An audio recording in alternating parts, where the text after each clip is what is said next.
Mesdames et messieurs, bonsoir. Merci de nous rejoindre. Voici les titres de cette édition. Le vice-président de la République, Daniel Kablan-Ancamp, participait hier à Genève, en Suisse, à la 108e session de la Conférence internationale du travail. La conférence prendra fin le 21 juin prochain. Elle permettra d'élaborer des réponses aux enjeux du travail. Dans l'actualité en Côte d'Ivoire, les examens à grand tirage se sont ouverts ce mardi avec les épreuves orales du BEPC, le brevet d'études du premier cycle. 439 529 candidats répartis dans 749 centres d'examen sont concernés par ce brevet. Et puis le dossier Éco Plus de ce mardi porte sur la noix de cola, le fruit du colatier. Il est produit par plus de 2000 planteurs en Côte d'Ivoire. Le pays en est le premier producteur et exportateur mondial. L'engouement des producteurs et l'intérêt des pouvoirs pour cette noix vous sont présentés dans le dossier du jour. Bienvenue dans ce 23h. Les examens à grand tirage se sont ouverts ce mardi avec les épreuves orales du BEPC, le brevet d'études du premier cycle. Au total, 439 529 candidats répartis dans 749 centres d'examen à travers le pays devront se soumettre aux épreuves de cette première étape de l'examen du BEPC. Les détails avec Pierre Dipomelin et Godefroy Okambawa. Lycée classique, 8 heures, c'est encore la mise en place. Brigitte Amouakon, chef de secrétariat du centre, organise son équipe et procède à la remise des épreuves aux interrogateurs. C'est le début de l'examen oral du BEPC, le brevet d'études du premier cycle, sur l'ensemble du territoire. Hortense, candidate libre, s'assure qu'elle est bien sur la liste. J'ai vu sur ma convocation que j'étais ici, donc je suis venue, j'ai vérifié. J'ai vu que j'étais effectivement ici. Nous sommes dans l'entente et là je suis un peu stressée.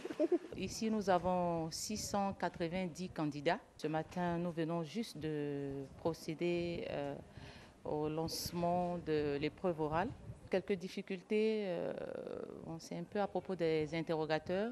Sur les 6 que nous attendons, nous avons actuellement 3 plus l'harmonisateur. Mais je pense qu'ils viendront. Voilà, ça a commencé timidement, mais ils seront là. Comme épreuve, ce sont des tests ou des images à commenter, tirées au sort. Franchement, je préférais le texte, mais bon, je pense que je vais m'en sortir. Bon, ça parle de la nourriture, les fruits, légumes. Cette année, c'est un total de 439 529 candidats répartis dans 749 centres qui prennent part aux épreuves. Par genre, le nombre de filles, c'est 200 571 candidates, soit 45,61%. Le nombre de garçons, 238 958 candidats, soit 54,36%. Les épreuves écrites se dérouleront du lundi 17 au vendredi 21 juin prochain. Les résultats, eux, sont attendus le mardi 9 juillet. Et tout comme dans l'enseignement général, c'était aussi le début des épreuves écrites des examens pour la formation professionnelle. 12 423 candidats étaient appelés ce matin dans les centres d'examen en vue de l'obtention du certificat d'aptitude et des brevets professionnels techniciens et d'études professionnelles. Christelle Bédéja et Kraskando. Pour la session 2019 des examens de la formation professionnelle, 12 423 candidats répartis dans 46 centres sur l'ensemble du territoire postulent au diplôme du certificat d'aptitude professionnelle CAP, du brevet d'études professionnelles BP, du brevet de technicien BT et du brevet professionnel BP. Ici, au Collège de l'enseignement technique dans la commune de Trècheville, les candidats indiquent que tout se passe bien. Il y a forcément le trac parce que c'est un examen, mais bon, on essaie de se concentrer pour être admis. On n'est jamais assez près. On se conforme à ce qu'on a trouvé et on essaie de donner les bonnes réponses.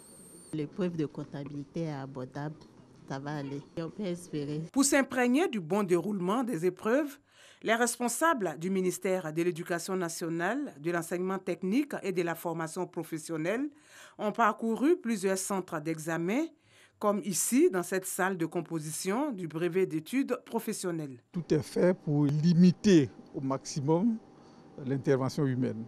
Aujourd'hui, au niveau de la formation professionnelle, toutes les étapes de l'organisation des examens se font de façon numérique.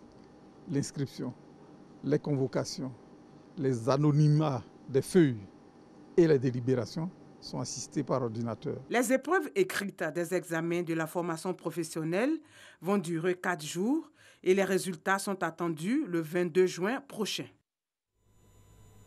Une autre actualité à présent, celle du vice-président de la République. Il est de retour à Abidjan depuis cet après-midi.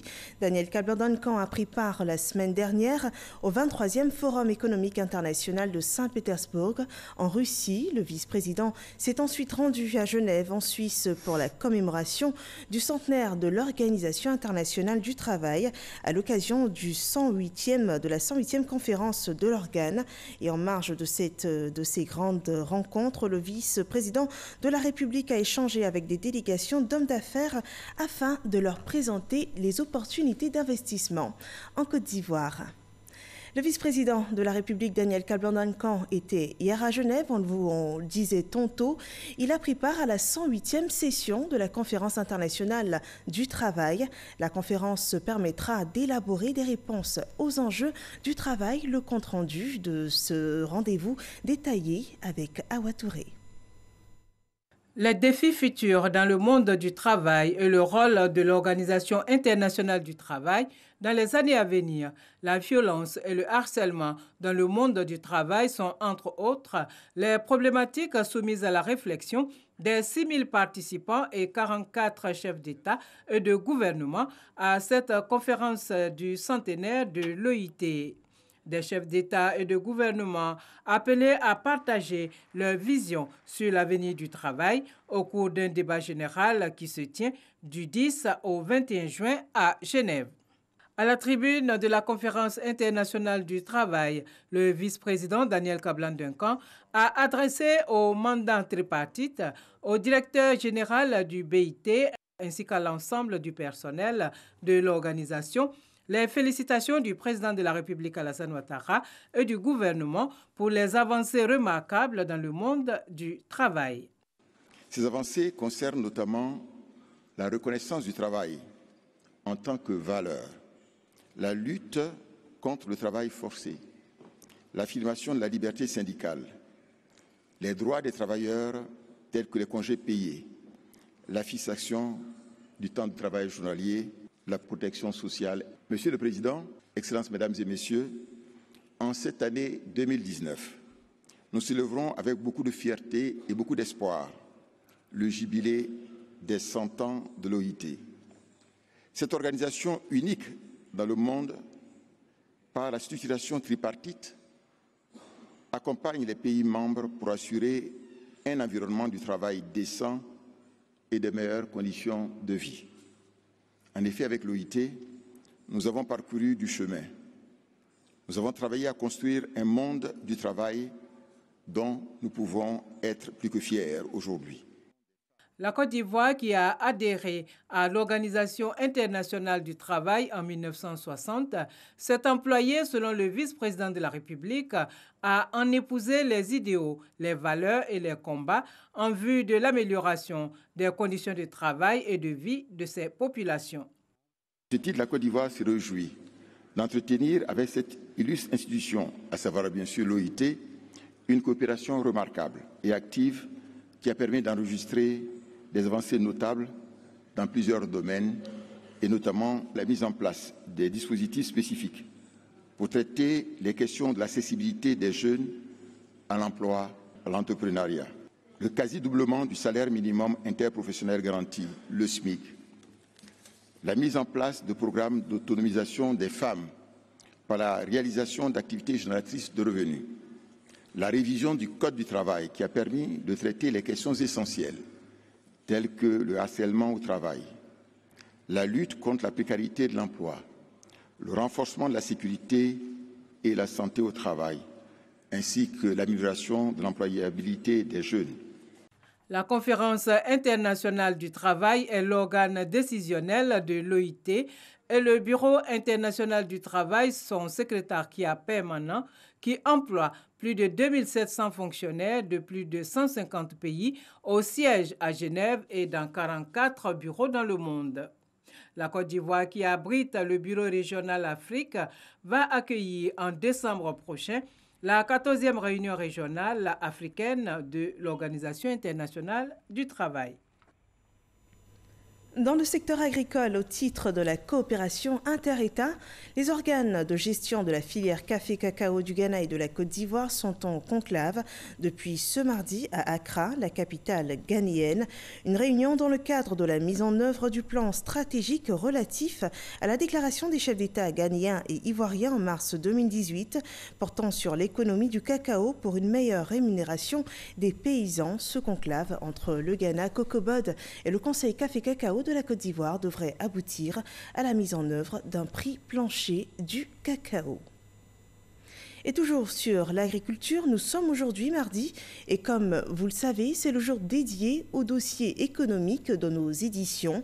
Et pour ce jour, l'intérêt est porté sur la noix de kola, le fruit du colatier, un arbre issu des forêts d'Afrique et de l'Afrique de l'Ouest et du Centre.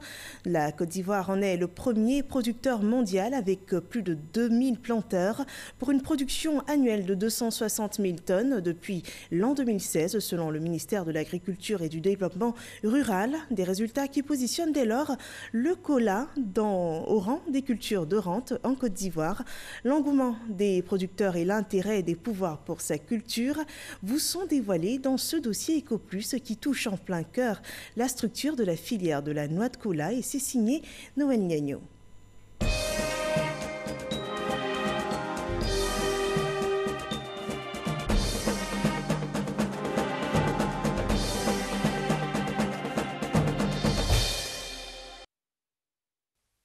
Un champ, le kola. Nous sommes dans la propriété des Moré d'Ekité, à 7 km d'Azaguié. J'ai commencé la culture de la kola en 1981.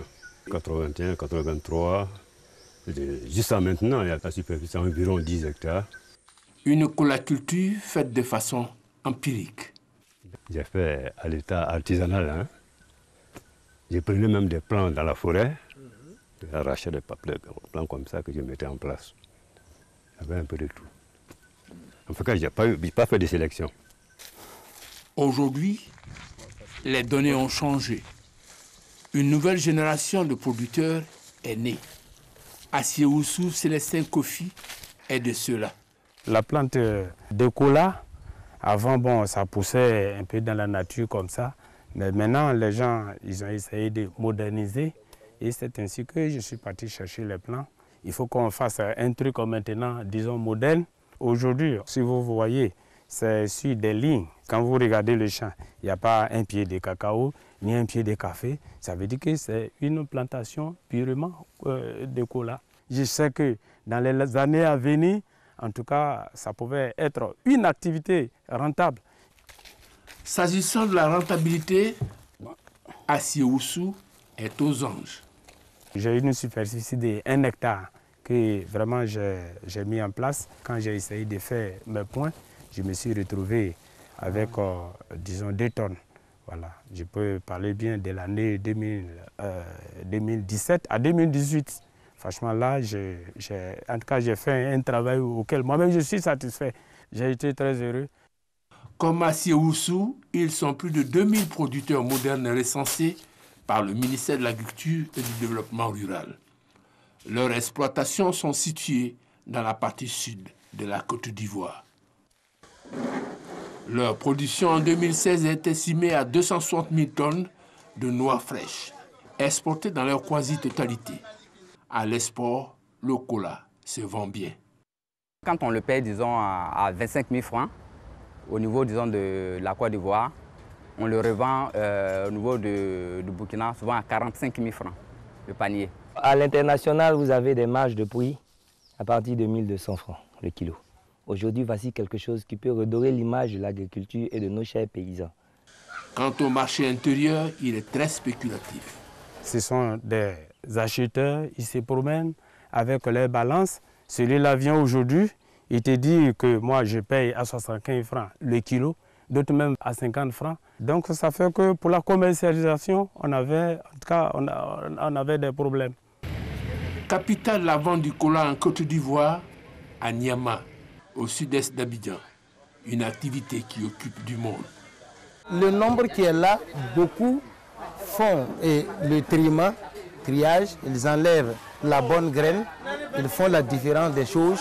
Et il y a d'autres aussi qui coupent, comme vous les voyez, il y a d'autres qui sont chargés d'attacher. Et il y a d'autres, n'est-ce pas, qui sont spécialisés de bien prendre le ramet pour bien encadrer, faire un panier pour que la feuille là puisse être posée et que la cola soit mise dedans. Mais c'est quoi le cola de qualité et quel est son impact sur le prix des ventes? Une cola de qualité, donc vous voyez, elle est sans défaut, il n'y a pas de bêtes dans les noix. Donc cela, c'est bien demandé, c'est une bonne qualité comme ça. Le premier producteur mondial veut rendre visible et lisible la filière. Depuis 2017, un processus de mise en place d'une interprofession fait son chemin. Les acteurs ont célébré leur décret hissant le cola au rang de produit de rente. Il y a un décret, disons, qui est sorti, disons, qui appuie désormais que l'État reconnaît la filière cola. Cette culture de rente est porteuse d'espoir pour les jeunes générations parce que moins exigeante. Il faut savoir que la plantation de cola est plus facile à gérer que celle du cacao. Au niveau du nettoyage, au niveau de l'entretien du champ, au niveau de la main-d'œuvre. Parce que la noix de cola, c'est une culture pérenne qui supporte bien les intempéries. Autre avantage à mettre au compte du cola, le délai d'entrée en production. Les plants sélectionnés. C'est à partir de 3 ans et demi que vous pouvez rentrer en production. Au-delà de tout, le cola est prisé pour son utilisation dans la fabrication des boissons gazeuses et ses vertus médicinales. C'est de la cola pure, donc il renferme beaucoup de vertus. Voilà, des vertus astringentes, c'est-à-dire ça diminue les maux de tête, les problèmes de douleur. Ça nettoie aussi, disons, le sang. La cola mentholée, bon, pour des personnes, disons, qui sont asthmatiques, des gens, disons, qui sont grippés, en le prenant, vraiment, ça leur permet, disons, de retrouver une respiration normale. Voilà la somme d'éléments qui expliquent le regain d'intérêt afin de mieux exploiter tout le potentiel de la filière cola. Voilà un dossier sur la filière de la noix de cola, une culture en plein essor en Côte d'Ivoire. Un dossier à revoir sur rti.ci. En Guinée équatoriale aura lieu dès demain, mercredi 12 juin, l'ouverture officielle de la 54e édition des assemblées annuelles de la Banque africaine de développement, la BAD. Ces assises verront la participation de plusieurs chefs d'État africains et membres de gouvernement, mais aussi de plus de 3000 délégués de la banque et plusieurs médias venus des 4 coins du monde. À quelques heures de l'ouverture, le président de la BAD, le Dr Akinwumi Adesina, s'est exprimé sur les enjeux de ces assemblées et notre reporter Cheikh Koné Ahmed Labo a recueilli pour vous ces données. Regardez. Après 2 années d'affilée hors de l'Afrique, en Inde et en Corée du Sud, les assemblées annuelles de la Banque africaine de développement sont de retour sur le sol africain. La Guinée équatoriale est le pays hôte de ces 54e assises. C'est le centre de conférence Sipopo d'une capacité de 2000 places de la capitale Malabo qui va abriter ces 5 jours de réflexion de haut niveau sur l'avenir de l'Afrique. Un avenir confronté à plusieurs défis majeurs résumés dans les 5 grandes priorités de la BAD, à savoir éclairer l'Afrique, la nourrir, l'industrialiser, améliorer la qualité de vie de ses populations et enfin l'intégrer. Eh bien, comment stimuler les échanges commerciaux entre les pays africains afin de leur permettre d'accélérer leur croissance? C'est tout le sens de ces assemblées dont le thème pour cette édition porte sur l'intégration régionale, gage pour une prospérité économique de l'Afrique. Et pourquoi c'est très important de voir la situation de l'intégration régionale? Si vous voyez partout dans le monde, tous les pays qui ont la croissance très forte, ce sont les pays qui se retrouvent dans les zones où il y a l'intégration régionale. Vous prenez en Europe, par exemple, le taux d'intégration régionale, c'est 70%.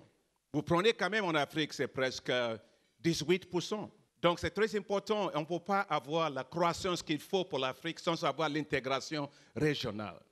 Quelques 3000 participants, notamment des ministres des Finances, des gouverneurs de banques centrales, des décideurs, des groupes de la société civile, apporteront durant ces jours des pistes de solutions à la question de l'intégration.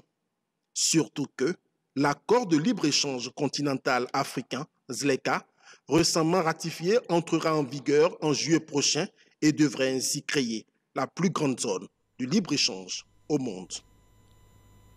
Et tout comme Malabo, Abidjan recevra dès demain, et ce jusqu'au 15 juin prochain, le séminaire international d'élaboration de la politique de la ville, une entreprise pour mettre à disposition de chaque ville ivoirienne un plan directeur de son développement. Mamadou Kouassi présente dans ce reportage les enjeux de l'événement. Une urbanisation mal maîtrisée et qui favorise des crises urbaines, à savoir les inondations, les occupations anarchiques, le manque d'eau potable et d'électricité, ainsi que l'insécurité. D'Abidjan à Daloa, en passant par Bengourou, Bouaké, Man, Korogo et San Pedro, les cas sont identiques. Pas de plan directeur pour nos villes. Le gouvernement veut réparer cette situation à travers la mise en place d'une politique de la ville. Et l'élaboration de cette politique de la ville fera l'objet d'un séminaire international avec la participation d'experts nationaux et internationaux, ainsi que les élus locaux ivoiriens. Nous avons des urbanistes, nous avons des architectes, nous avons des ingénieurs, nous avons des géographes, nous avons nos élus locaux, les maires, les présidents de régions qui ont tous une idée de la ville. Et puis nous avons nos habitants. Qu'est-ce qu'ils attendent de leurs dirigeants dans leur ville? Et c'est pour ça que nous avons pensé bon, et sur instruction de M. le Premier ministre Amadou Gon Coulibaly, d'organiser ce séminaire. Nous aurions pu l'organiser entre nous, mais il y a des pays qui, en la matière, ont connu des expériences heureuses. Nous avons le Rwanda, nous avons le Maroc, nous avons l'Afrique du Sud, et nous avons en Europe des pays comme la France. Cette rencontre internationale se tiendra ici à Abidjan du 12 au 15 juin prochain, autour du thème « Construire ensemble la ville ivoirienne de demain ». Ce que nous souhaitons, c'est que nos villes soient beaucoup plus attractives, plus attrayantes, que nous ayons des villes vertes, que nous ayons des villes intelligentes. Il faut qu'à tout endroit de nos villes, nous puissions avoir une connexion. C'est tout cela que nous voulons proposer, mais il appartiendra aux populations, aux gestionnaires de cités, au gouvernement, de faire des propositions. Il s'agira au cours de ces assises de définir les canaux de financement pour les collectivités ivoiriennes afin de juguler le problème d'emploi des jeunes et des femmes et surtout améliorer le cadre de vie des populations. Et dans la ville d'Abidjan, ce mardi, la CIR, Société ivoirienne de raffinage, a effectué son traditionnel exercice de simulation d'incendie, une action pour prévenir les éventuels incendies sur le site de la raffinerie. Cet exercice conjointement mené par le GSPM, la police, la gendarmerie et le SAMU a porté sur la prise en charge d'un feu déclenché sur la ligne de dégazage vers les torches allumées. Et il faut le rappeler, un incendie, cette fois un vrai, s'était déclaré le 31 mai dernier à la CIR. La cause, une fuite d'huile du système de lubrification de l'un des deux groupes turbo-alternateurs GTA servant à la production d'électricité dans la société pétrolière, s'était enflammé sur un point chaud. Un incendie rapidement circonscrit, fort heureusement. Le cimetière de Williamsville est temporairement fermé aux opérations d'inhumation depuis le 8 juin dernier à minuit, et ce pour une période de 2 ans. La raison évoquée par le district autonome d'Abidjan est la réhabilitation et la mise à niveau de ce cimetière vieux de plus d'un demi-siècle. Les cimetières des communes de Yopougon et d'Abobo devront prendre le relais après la fermeture de celui de Williamsville. Le reportage de Grascando. Le cimetière de Williamsville dans la commune d'Adjamé fermé pour réhabilitation est mis à niveau sur une période de 2 ans. C'est une très bonne chose parce que le coin commence à devenir petit de la manière les gens meurent. C'est comme ça les gens naissent. C'est un gros village pour tout le monde. C'est un village incontournable. Là, il faut améliorer le cadre. La mesure de fermeture ne concerne pas les inhumations réservées et affectées aux communautés villageoises d'Agban-Adjamé et d'Abidjan-Adjamé. Durant la période des travaux au cimetière de Williamsville, les cimetières de Yopougon et d'Abobo restent opérationnels. Le cimetière d'Abobo est le plus grand cimetière de la place du district autonome d'Abidjan. Il a une superficie de 56 hectares. Nous avons 37 carrés d'inhumation. Et en termes de superficie, il est plus grand que le cimetière de Williamsville. En plus de ce cimetière, vous avez le cimetière Yopougon, qui a une superficie d'environ 28 hectares. Il a environ 24 carrés d'inhumation. Et à ce niveau-là, il n'y a pas de problème d'espace d'inhumation pour, je dirais, recueillir, recevoir les corps des défunts qui seront inhumés ici. En plus de la réhabilitation et la mise à niveau du cimetière de William-Civil, le district autonome d'Abidjan veut se doter d'un cimetière moderne de 100 hectares à Adiapodoumé dans la commune de Songon. Le district autonome d'Abidjan annonce pour bientôt la réouverture des cimetières de Koumassi et de Port-Boué. Au titre des activités politiques dans ce journal, le principal porte-parole du RHDP, Kobinan Kwasi Adjoumani, était face à la presse ce mardi. Il s'est prononcé au nom de son parti sur l'actualité politique en cours en ce moment en Côte d'Ivoire et notamment sur les positions affichées par le PDCI RDA. Je vous propose de suivre dans cet élément un extrait de cette conférence. Ce qui nous préoccupe au sein du RHDP, c'est la Côte d'Ivoire. C'est la paix, c'est la stabilité, le développement et l'épanouissement de toutes les populations vivant sur les 322 462 km² du territoire ivoirien. C'est pourquoi, lorsque cette paix, lorsque la quiétude des populations est en péril, nous avons la responsabilité et le devoir de réagir. Nous appelons tous les Ivoiriens épris de paix, la classe politique, la communauté internationale, les ONG et l'ensemble des organisations de défense des droits de l'homme à se lever et à dénoncer de telles dérives d'où qu'elles viennent. Des propos du porte-parole principal du RHDP recueillis par Herman Guivet. Et ceci donne le ton pour le sujet suivant. Nous parlons de cohésion sociale. La ministre Mariatou Koné encourage l'Église et les guides religieux à pérenniser la paix et l'unité. Dans le cadre de ces activités, la ministre de la cohésion sociale et de la solidarité et de la lutte contre la pauvreté s'est rendue ce mardi 11 juin à la paroisse Notre-Dame de la Tendresse de la Riviera-Golfe. La paix et la consolidation de l'unité nationale sont les maîtres mots de cette rencontre. Serge Coléa.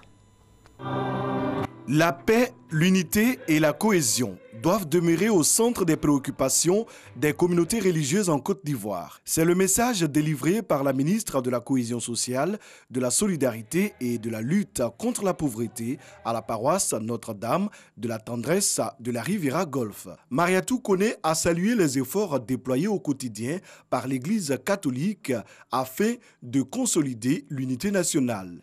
Elle a invité les guides religieux à rester éveillés. Je voudrais féliciter toute l'Église catholique pour son engagement au service de la paix et de la cohésion sociale. La Côte d'Ivoire, notre pays, a besoin de tous ses enfants. Il est vraiment bon que nous puissions entendre de plus en plus de voix se lever pour affirmer leur attachement à la paix. Mais il est également bon de voir de plus en plus de gestes concrets, de gestes visibles pour la paix en Côte d'Ivoire. Le père Norbert Abékan, curé de la paroisse Sainte-Famille de la Riviera 2, a réaffirmé pour sa part tout l'engagement du clergé à accompagner la ministre dans sa noble mission. Je voudrais profiter de ce micro pour féliciter d'abord Madame la ministre pour tout ce qu'elle fait, tout ce qu'elle réalise. Et moi, je crois que nous, les guides religieux, nous devons lui emboîter le pas. Je bénis Dieu pour elle et je souhaite que un peu partout, cette façon de faire se répande un peu comme l'huile à travers le tissu social au niveau national. Mariatou Koné a fait des dons aux amis de Saint-Joseph de la paroisse Notre-Dame de la Tendresse de la Riviera-Golfe. Geste salué par la vice-présidente de cette organisation et par le père curé Bernard Dangui. À présent, l'actualité internationale, le deuil qui frappe le Mali depuis hier. Après le massacre des habitants de Soban, un village d'Ouganda dans le centre du pays, le Premier ministre malien s'est rendu sur les lieux. Il a apporté condoléances et réconfort aux populations. L'attaque meurtrière a fait, on le rappelle, au moins 95 morts et de nombreux disparus dans ce village d'Ouganda la nuit de dimanche à lundi dernier. Et puis à Londres, le changement de dirigeant n'influera pas la position de l'Union européenne. Ce 11 juin, la Commission européenne a déclaré que le choix du successeur de la première ministre britannique Theresa May n'aura pas d'impact sur le contenu de l'accord de divorce déjà conclu par Londres avec l'UE. Une déclaration qui intervient après que plusieurs des prétendants à la succession de Theresa May affirmaient vouloir rouvrir les négociations avec les Européens. Et c'est ici qu'on s'arrête pour cette édition d'information. Je vous retrouve demain avec le même plaisir pour d'autres nouvelles sur RTI 1. Passez une très bonne soirée.